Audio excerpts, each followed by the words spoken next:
Okay, so we're north of Crestone from where we were just now at the meditative retreat area, and I wanted to take the opportunity of being on this land because water is so important to all of the stuff we're talking about. This is on this amazing aquifer, and we're in the snow melt. You can't see, but there's a lot of snow melting off right now, and the creeks are flowing here more than they were in the Salt Lake area. So I just wanted to set an intention for healing again here in this place. And last night we were hosted by some lovely folks who are nestled up by the big mesa. And I didn't realize that I guess it's the longest flat top mountain in the world, and it was created by a giant volcanic explosion. And so, I've had the opportunity to see a lot of different landscapes, a lot of which rocks feature prominently on this trip.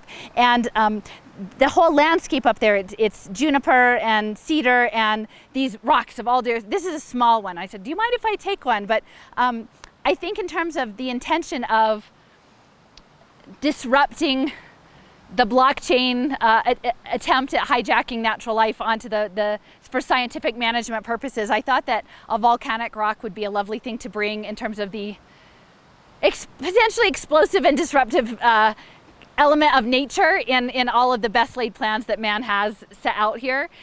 So I'm bringing this, and I'm going to say a few words down by the water, and I have some more of the cedar shavings to put upon the water. But this is just a bit personal for me.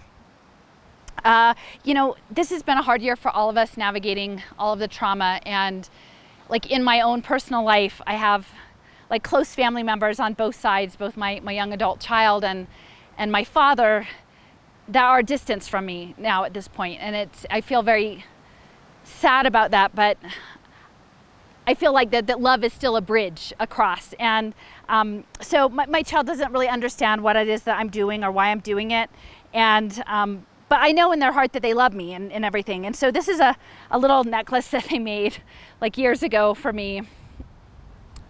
And I'm going to leave it on this space because I really think that love is the only thing that is going to get us through the other side of this scientific overreach. Love for one another and love for the natural world. And my dad, I've pretty much lost my dad to Alzheimer's within the past year or so, and it's really hard because he's in a assisted living memory care now. And with all of the rules, it's just very difficult to access, and he's going through his own journey. And I think that has everything to do with consciousness. And I have a good friend who's assured me that things work out. There's healing in the end. We all get walked home at the end. But he was very involved in his church in his retirement years and teaching Sunday school and, being an elder and making the bacon like for the monthly, volunteer effort to feed people in need. And so after it's all done, like when I drop this, I'm going to leave these. This is a cross that someone made for him and gave to him for his work. And so I'm going to leave these two things and one of my poppets down there to sort of express this intention of love and healing on this. And I know a lot of people might say like, Allison, she's like crunchy or weird or whatever, and I don't know how else to do it besides just to be me. And I make things, and I have feelings, and I think about things, and I make patterns. And so that's how I express them. And I think a lot of the concern around Agenda 21 and nature and the climate stuff is backlashing against people who actually do really care about the planet, who do understand through geoengineering and extraction and pollution and chemical engineering. Like, we are harming ourselves on the planet in very tragic ways.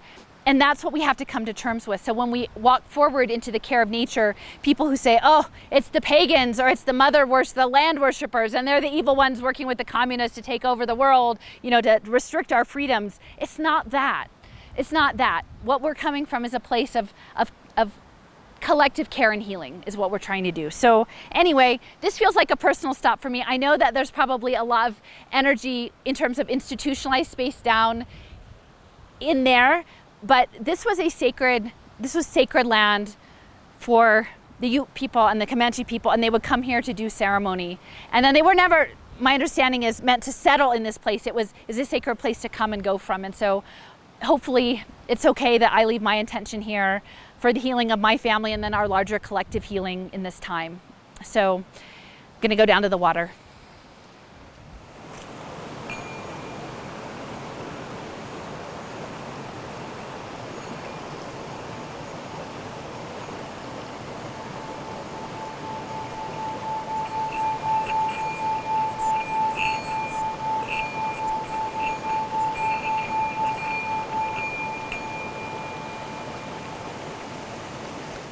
forget your perfect offering. Just ring the bells that you can ring. There is a gap in everything.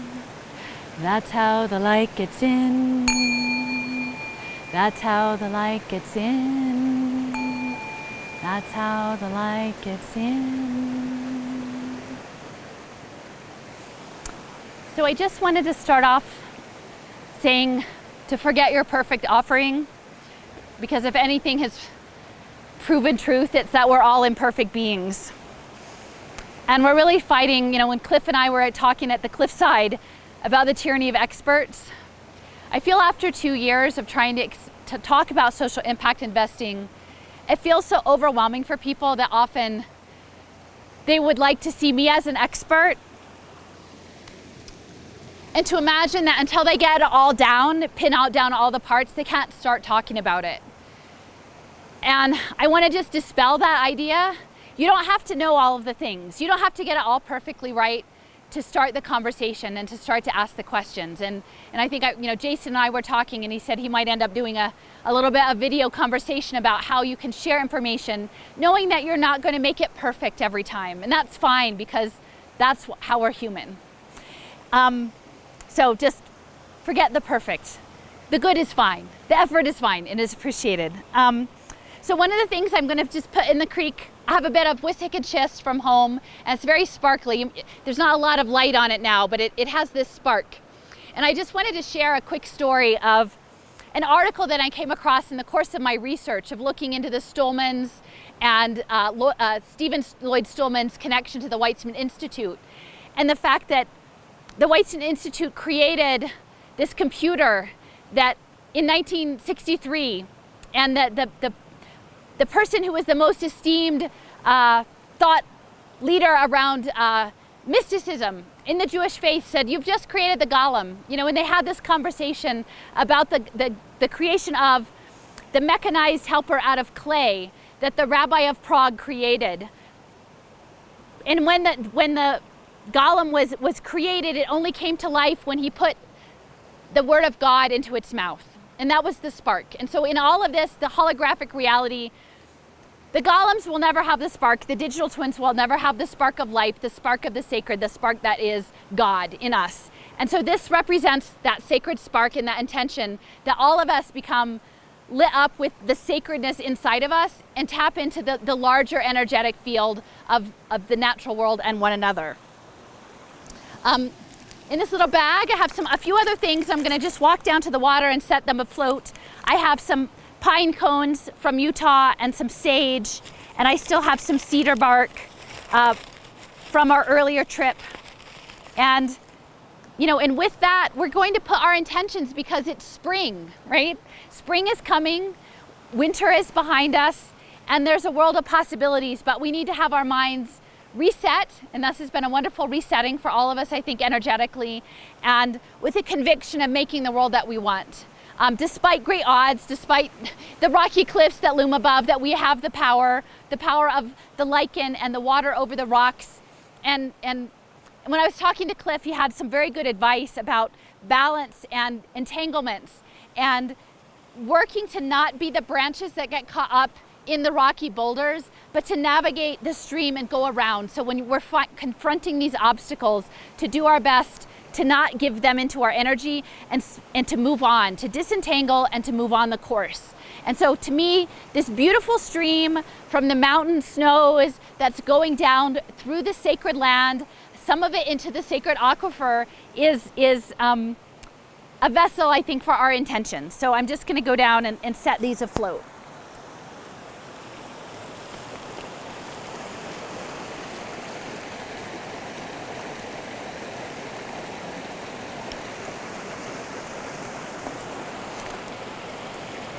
And looking through the rocks, there's a lot of different paths through the rocks. Not everybody has to take the same path, and that's okay. So we don't have the most portable camera, and I found a little spot where I want to leave my things down there. I also have a little tie from the Sundance fabric that was gifted to me, and also a little package. This is a little rock from Ireland that was sent to me in this little package. And so I'm gonna take these little intentions down to the pine tree, and I will be right back in a minute.